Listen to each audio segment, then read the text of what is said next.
गहलोत और पायलट में होगी सुलह, हाईकमान का फॉर्मूला तैयार। पायलट को फिर मिलेगी प्रदेश कांग्रेस की कमान। जाट समाज का नेता बनेगा डिप्टी सीएम। बिना चेहरे के विधानसभा चुनाव लड़ेगी कांग्रेस। कर्नाटक की सत्ता हासिल करने के बाद अब कांग्रेस की निगाहें राजस्थान पर है। राज्य की सत्ता कांग्रेस के पास में ही है, लेकिन इसे बचाना किसी चुनौती से कम नहीं है। राजस्थान की तरह कांग्रेस में भी 3 दशक से कोई सरकार रिपीट नहीं हुई है। ऐसे में कांग्रेस सरकार के सामने सबसे बड़ी चुनौती तो परंपरा बदलने की है और इसके लिए पहली जरूरत है कि पार्टी एकजुट रहे। कर्नाटक में तो पार्टी में एकजुटता का संदेश दूर से ही देख रहा है। चुनावों तक सिद्धारमैया और डीके शिवकुमार दोनों में से किसी ने भी सार्वजनिक रूप से सीएम पद को लेकर दावेदारी नहीं की, लेकिन राजस्थान में मामला उल्टा दिख रहा है। यहाँ जिस दिन से कांग्रेस सरकार बनी है उसी दिन से सीएम अशोक गहलोत और सचिन पायलट का झगड़ा चल रहा है। इसके चलते 2 बार कांग्रेस के अंदर बगावत भी हो चुकी है। चुनाव में 6 महीने भी नहीं बचे हैं और कांग्रेस की लड़ाई सड़क पर दिखाई दे रही है। ऐसे में कांग्रेस के लिए सबसे बड़ी चुनौती अपने दिग्गज नेताओं के मतभेद को मिटाने की है।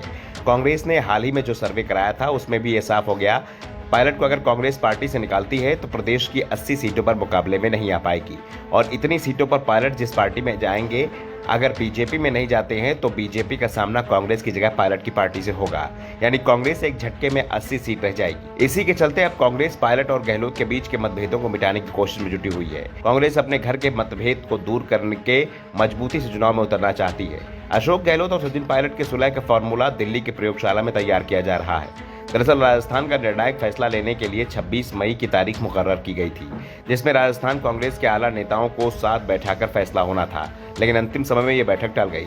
जल्द ही फिर बैठक बुलाई जा सकती है। सुलह का फॉर्मूला सचिन पायलट के सामने भी रख दिया गया है और संकेत यही मिले हैं कि पायलट ने इसे कबूल भी कर लिया है।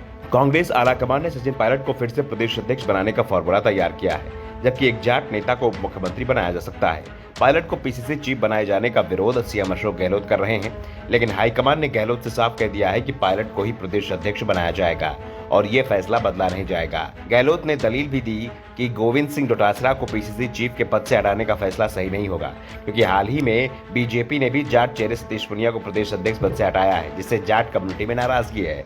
अगर कांग्रेस भी यही करती है तो हमें भी नाराजगी का सामना करना पड़ सकता है। गहलोत की दलील सुनने के बाद कांग्रेस ने जो जवाब दिया उससे गहलोत की मुश्किलें और बढ़ती जा रही हैं। पार्टी ने गहलोत से किसी जाट नेता को डिप्टी सीएम बनाने के लिए कहा है।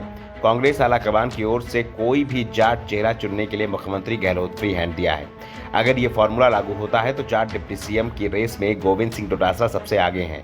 दरअसल कांग्रेस ने जो फॉर्मूला कर्नाटक में आजमाया उसे ही वो राजस्थान में आजमाना चाहती है। कर्नाटक में सिद्धारमैया और डीके शिवकुमार में कांग्रेस ने बराबरी का बैलेंस बनाए रखा था और उसका जबरदस्त नतीजा निकला था। अब वो फॉर्मूला कांग्रेस राजस्थान में आजमा रही है। इसके साथ ही इस बात के भी संकेत मिले हैं कि कांग्रेस राजस्थान में विधानसभा चुनाव बिना चेहरे के लड़ेगी। गहलोत को बैलेंस करने के लिए इस बार विधानसभा चुनाव में पायलट समर्थकों को भी अच्छी खासी संख्या में टिकट दिए जाएंगे। प्रदेश कांग्रेस अध्यक्ष बनने के बाद पायलट चुनाव समिति में अपने को आप ही शामिल हो जाएंगे। साफ है कि खड़गे ने फॉर्मूला तय कर लिया है और जब भी बैठक होगी उसमें इस फॉर्मूले पर मुहर लगा दी जाएगी।